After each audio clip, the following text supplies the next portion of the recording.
Comrade সভাপতি, উপস্থিত comrades এবং বন্ধুগণ, মা ও বোনেরা, অনেকক্ষণ মিটিং চলছে। যা যা বলা যায় এই 2 মাসে নতুন একটা সরকার সম্পর্কে আমার আগে যারা বলেছেন তারা সবকটা বিষয়ই বলেছেন। আমি দুটো জিনিস বলবো। একটা হচ্ছে যে লোকে তো মমতাকে হাঁটালো যে এটাকে আর চলে না, এত চুরি করছে, ঝোরচুরি করছে, ডাকাতি করছে। ভোট বলে তো কোনো বস্তু ছিল না, পঞ্চায়েত সব ওরা মেরে ধরে সব কাউন্সিলর তারা, যাতে বিরোধী শূন্য থাকে। বিরোধী শূন্য থাকলে যা কিছু ইচ্ছে মতো করা যায়। এই আমফানের তিরপল অব্দি নিয়ে চলে গেছে, এখন সব তিরপল বেরোচ্ছে দেখছেন নানান জায়গা থেকে। তাহলে এখন যে সরকারটা হলো সেই সরকারটা কি তৃণমূলের সরকারের থেকে আলাদা?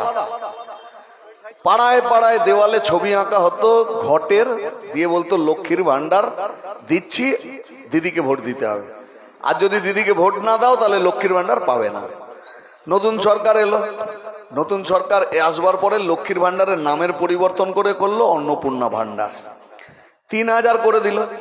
তাহলে লোকে কেউ কেউ ভাবলেন যে দারুণ টাকা, রোজ নতুন নতুন নিয়ম বের করে। এই এখানে বসে আমি নিয়ম এটা খুলে দেখলাম। আজকের খবরে এসছে সরকার আবার একটা নতুন সিদ্ধান্ত অন্নপূর্ণা ভান্ডারে নিয়েছেন। সেটাতে হচ্ছে আশা কর্মী, সিভিক ভলেন্টিয়ার, প্যারা টিচার, সরকারি কোষাগার থেকে যারা টাকা পায় তারা সব বাদ। এখানেও শেষ না।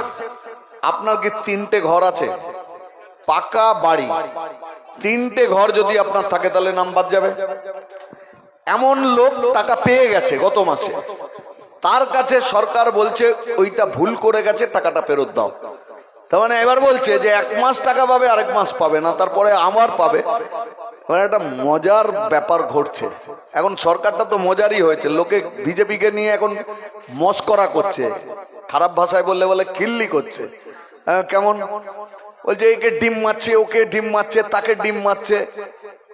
বাচ্চা ছেলেপেলের মুখের ডিমকে কেড়ে নিল ইসকনকে দিয়ে মিড ডে মিল। প্রথমে কলকাতা, তার চারপাশ, তারপর ধীরে গোটা রাজ্যের মানুষের খাদ্যাভ্যাস পরিবর্তন করবার জন্য এই কাজটা করছে। আর ওই ডিম যেটা লোকে খায় সেই ডিমটাকে